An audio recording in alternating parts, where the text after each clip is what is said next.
आइए।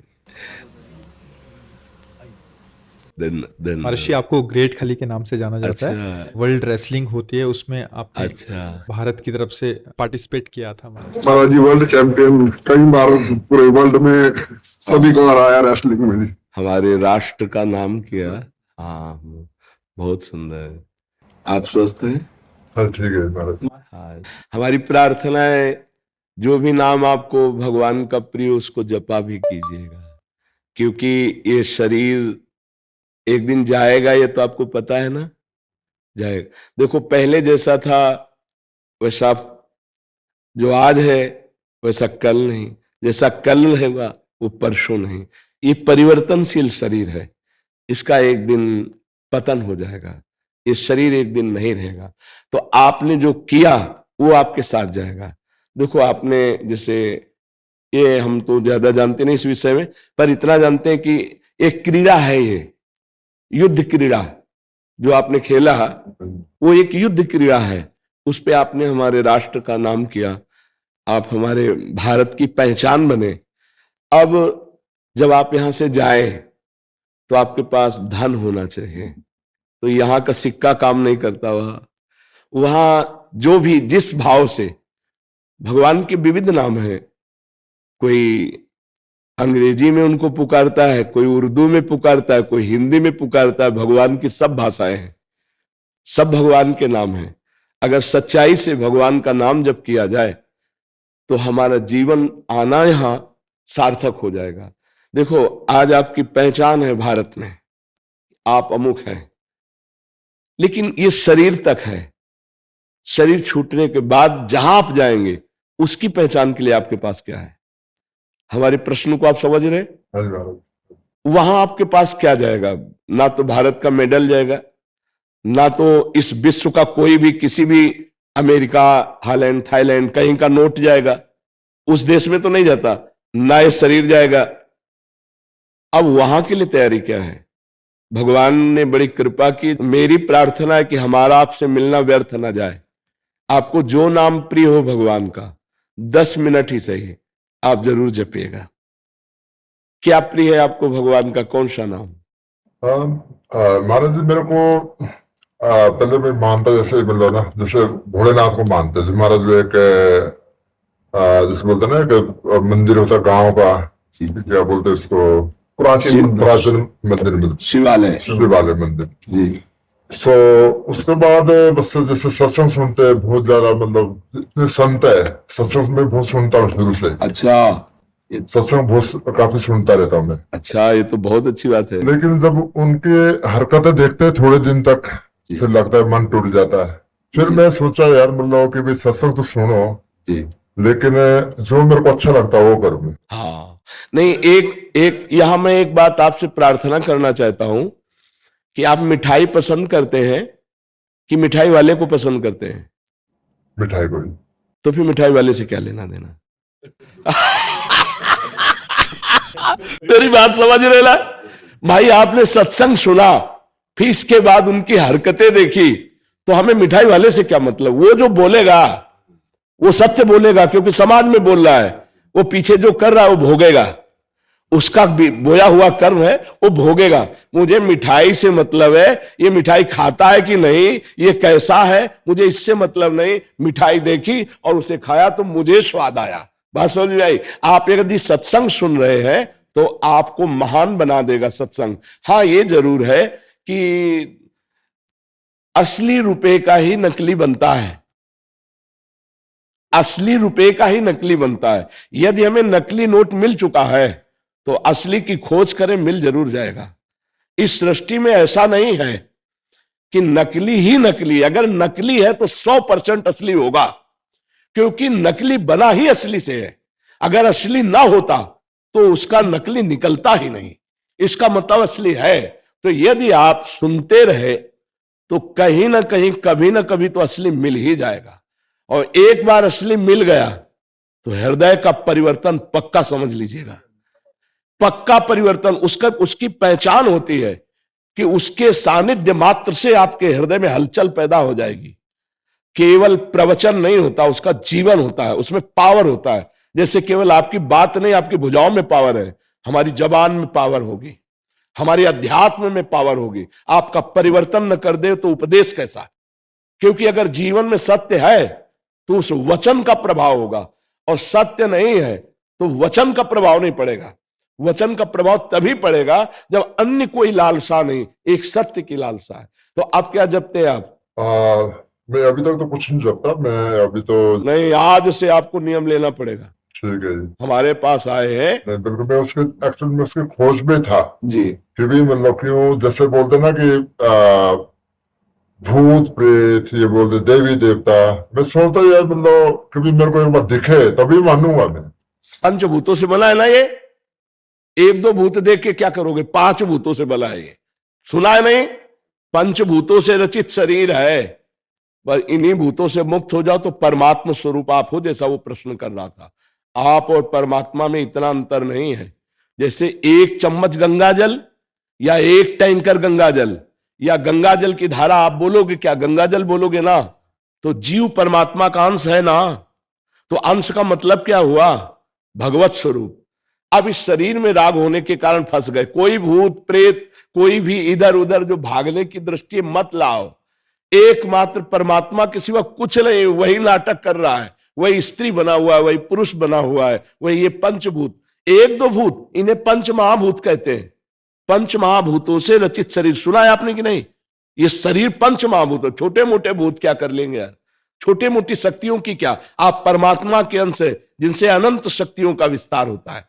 तो आपको किसी की बातों में नहीं आना। बिल्कुल महाराज, यही सुना कि भी हम मतलब हमारे अंदर खुद भगवान है। हाँ पक्का। तो भगवान है तो जैसे बोलते हैं मंदिर क्यों जाऊं मैं, हाँ, मैं किसी के उधर क्यों जाऊं, अब आपको सिर्फ सत्संग सुनता हूं। हाँ, आपको एक बात है, आपके अंदर सारी विद्या पहले भी विद्यमान थी, लेकिन ककारा पढ़ना पड़ा ना, मास्टर के पास जाना पड़ा ना, इसके बाद आप पीएचडी कर पाए। विद्या तो पहले भी थी।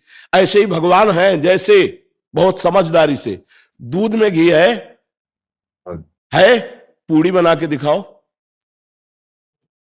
नहीं बनेगी ना। उसकी प्रक्रिया है, दूध का दही जमाओ, दही का मक्खन निकालो, मक्खन को गर्म करो, अब घी बन गया, पूड़ी निकाल लो।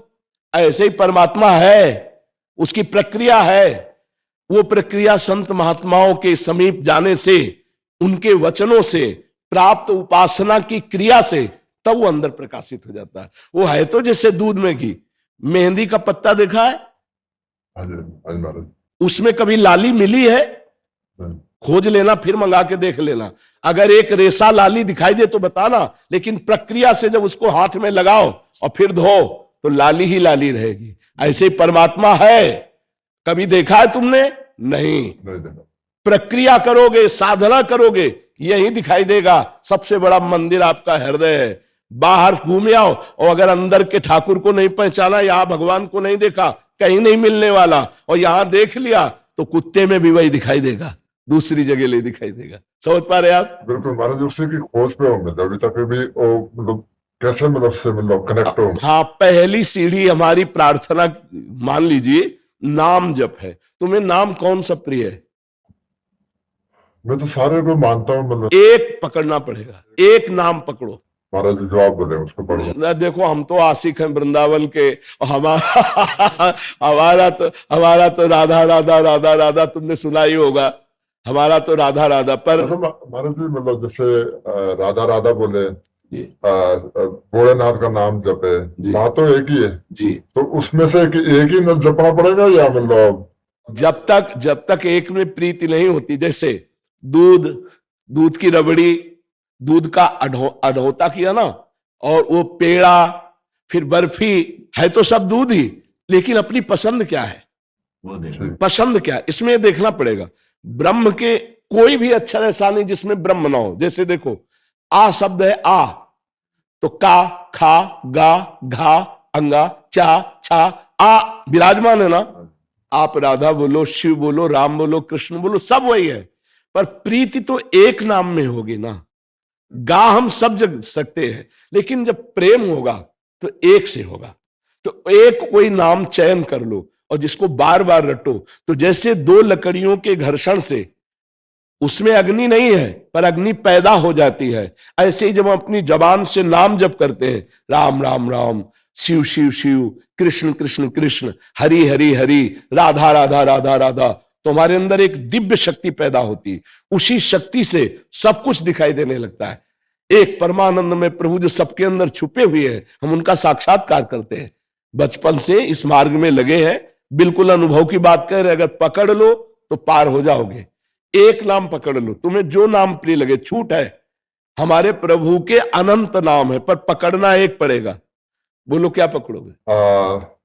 मैं आपको नेक्स्ट टाइम आऊंगा तो मैं पूरा पर नेक्स्ट टाइम तक के लिए हम आपको खाली नहीं रहने देंगे। अगर आप आए हैं तो चाहे 10 मिनट जपे या 20 मिनट जपे, पर एक नाम आपको अब लेना पड़ेगा कि मैं शिव शिव बोलूंगा, राम राम बोलूंगा, कृष्ण कृष्ण बोलूंगा। फाइनल में जो होगा सो बाद में बताना। बोलो आप। राधे राधे।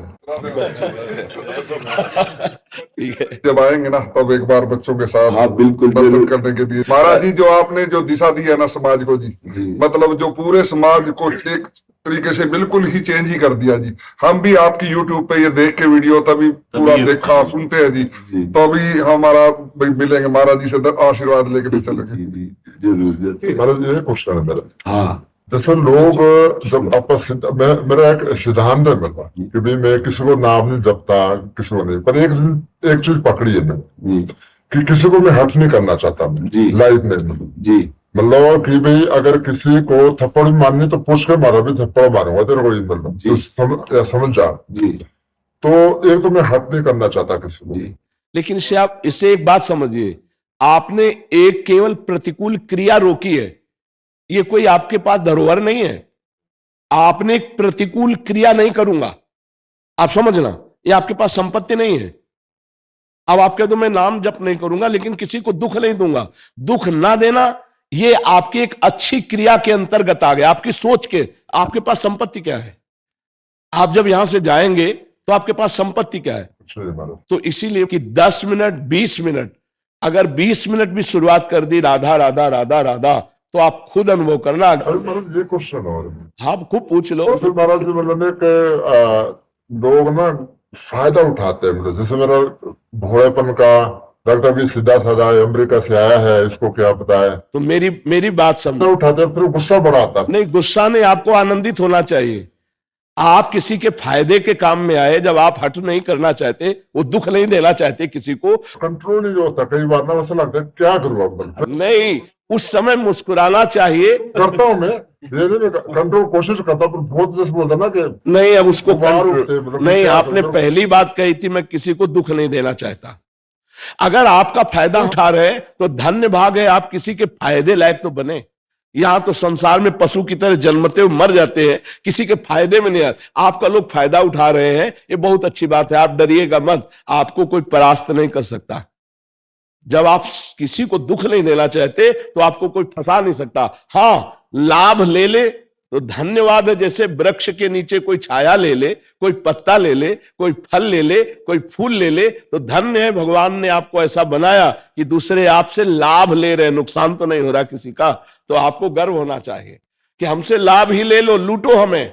सॉरी आपकी बात जी।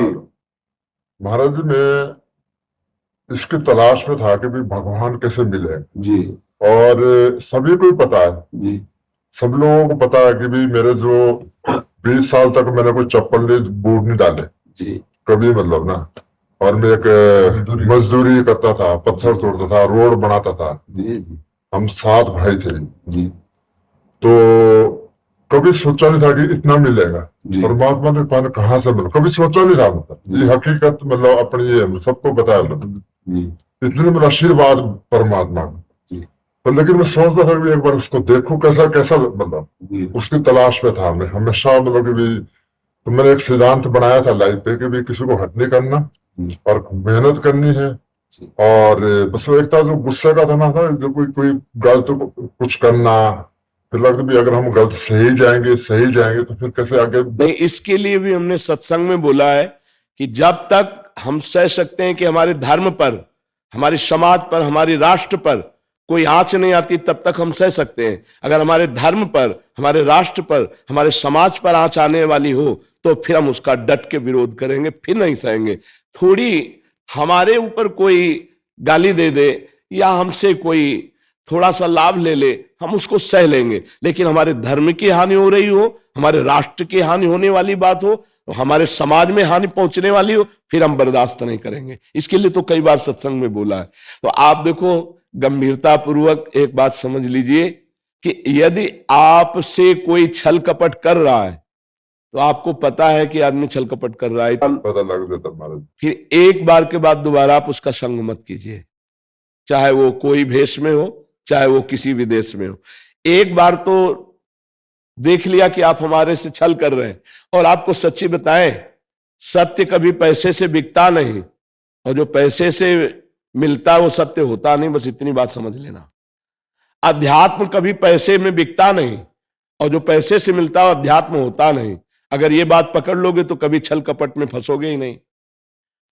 पैसा देके यदि आपको सत्संग सुनने को मिले तो आपके पास पैसे का गर्व रहेगा, सत्संग का लाभ नहीं। जो सत्संग है वो केवल सत्य विचार की भावना से तुम्हें मिलेगा, उसमें अर्थ की प्रधानता नहीं होगी।